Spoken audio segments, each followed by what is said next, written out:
సింహము వారికి గనక చూసుకున్నట్లయితే ముఖ్యంగా సింహ లగ్నము తీసుకోండి, లేదా రాశి తీసుకోవచ్చు లగ్నం తెలియనటువంటి వారు.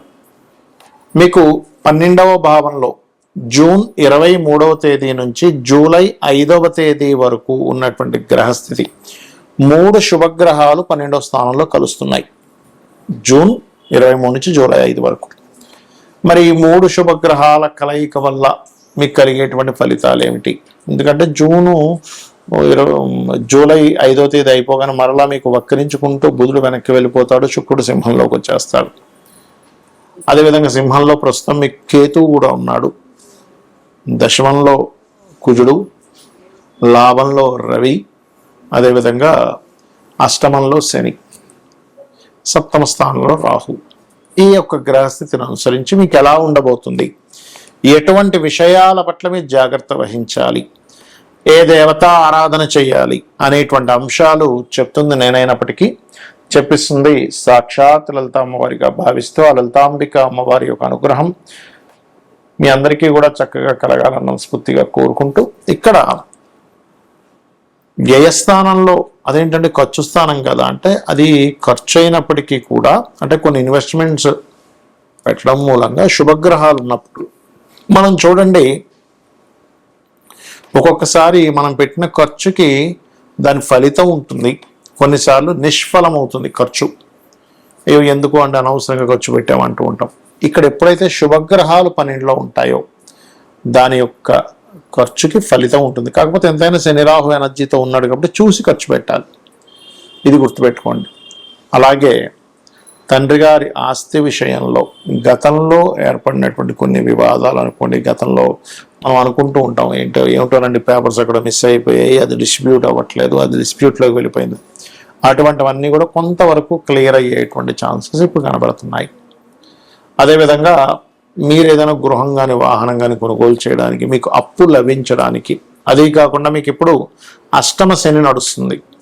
ఎప్పుడైతే అష్టమ శని ఉందో శని మీద ఎప్పుడైతే ఈ గురువు శుక్రుడు బుధుడు కలిసినటువంటి, అంటే గురువుకి 9వ దృష్టి ఉంటుంది, బుధ శుక్రులు కలయికతో కూడినటువంటి దృష్టి. దీని మూలంగా ఏంటంటే తాతగారు ఆస్తి విషయంలో ఏదైనా వివాదాలు ఉన్నా క్లియర్ అవ్వడము, రీసెర్చెస్ కలిసి రావడం. చూడండి మనం ఏదైనా ఒక రీసెర్చ్ చేస్తూ ఉంటాం, ఆ యొక్క రీసెర్చ్ అనేటువంటిది కలిసి రావడం అనేటువంటిది జరుగుతుంది ఇక్కడ అష్టమ శని మీద ఈ గురువు దృష్టి మూలంగా. అలాగే లగ్నంలో కేతు ఉన్నందుకు కాస్త దేవతా ఆరాధన, కొంత స్పిరిచువల్ లైన్లోకి ఎక్కువగా వెళ్తూ ఉండండి. శుక్రగ్రహం ఎప్పుడైతే సప్తమ స్థానంలో ఉందో కొంచెం విదేశీ సంబంధాలు కుదురుతాయి. గతంలో జీవిత భాగస్వామితో ఏర్పడినటువంటి కొన్ని వివాదాలు కూడా క్లియర్ అవుతాయి. కొంత సేవా సంబంధించిన వాటిలో పార్టిసిపేట్ చేస్తారు. కొన్ని సేవలు చేయడం వల్ల మీకు మంచి పేరు ప్రఖ్యాతులు కూడా వస్తాయి. చెప్పాలంటే లాభంలో రవి కూడా ఉన్నాడు కాబట్టి. కాకపోతే కాస్త ఉద్యోగంలో కొంచెం స్ట్రెస్ ఎక్కువగా ఉంటూ ఉంటుంది, ఎందుకంటే లగ్నంలో దశమంలో ఉండే కుజుడు చూస్తున్నాడు. కాకపోతే ఉన్న ప్రదేశం కాకుండా ఇతర ప్రదేశాలకు మారడం మూలంగా ఉద్యోగ అవకాశాలు చాలా చక్కగా వస్తాయి. మనం గోచారంలో ఉండేటువంటి గ్రహాల యొక్క స్థితిగతుల గురించి మనం మాట్లాడుకున్నాం ఇప్పటివరకు. కానీ మన జన్మజాతకంలో కూడా గ్రహ కలయిక అనేటువంటిది ఉంటుంది. అది ఎన్ని రకాలుగా ఉంటుంది అంటే, మనకి ఒక గ్రహం ఒక రాశిలో ఉన్నప్పుడు రాశినాథుడిని గ్రహాన్ని కూడా చూసుకోవాలంటే ఈ రాశినాథుడు ఈ గ్రహం ఈ రెండు కలిపినటువంటి ఒక యోగం ఏర్పడింది. ఆ గ్రహం మరలా ఒక నక్షత్రంలో ఉంటుంది, ఆ రాశిలో ఉంటుంది, ఆ 3 కలిపిన ఒక యోగం. అలా కాకుండా ఇంకో గ్రహంతో కలిసి ఉందనుకోండి, అప్పుడు ఆ 4 కలిసిన యోగం, అంటే రాశి నక్షత్రము ఇంకో గ్రహంతో. అలా కాకుండా మనకి 2 గ్రహాలు 3 గ్రహాలతో కూడా కలిసి ఉంటాయి. అష్టగ్రహ కూటమిలో కూడా పుట్టిన వాళ్ళు ఉంటారు. అయితే మరలా అవి లగ్నాన్ని బట్టి ఏ గ్రహాలు ఎక్కడెక్కడ ఏ ఆధిపత్యం పొందాయో దాన్ని బట్టి రిజల్ట్ అనేటువంటిది ఉంటుంది. అయితే ఈ విషయాన్ని మీకు ఎందుకు చెప్తున్నా అంటే, ఇందులో మనకి శుభగ్రహాల కలయిక క్రూర గ్రహాల కలయిక అని 2 విధాలుగా ఉంటుంది. అందులో సహజ శుభగ్రహాలు కలయిక మీ లగ్నానికి యోగకారకుల యొక్క కలయిక అని ఉంటుంది. మరలా అంటే ఇప్పుడు 2 వ్యక్తులు కలిశారు, ఆ 2 వ్యక్తులు బాగా క్రైమ్ చేసే పీపుల్ అనుకోండి, ఇంకో కొత్త క్రైమ్ చేయడానికి ఎక్కువ ఆస్కారం ఉంటుంది. 2 వ్యక్తులు మంచి సంఘ సంస్కర్తలు, మంచి చేయాలనే బుద్ధి కలిగిన వాళ్ళిద్దరూ కలిస్తే ఒక మంచి చేయాలనే బుద్ధి ఆలోచన వస్తుంది. అలా కాకుండా ఒక మంచివాడు ఒక క్రిమినల్ కలిస్తే ఏమవుతుందంటే ఈ క్రిమినల్ యొక్క ఆలోచనలని మంచివాడికి కొంత అంటే ఛాన్సెస్ ఉంటాయి.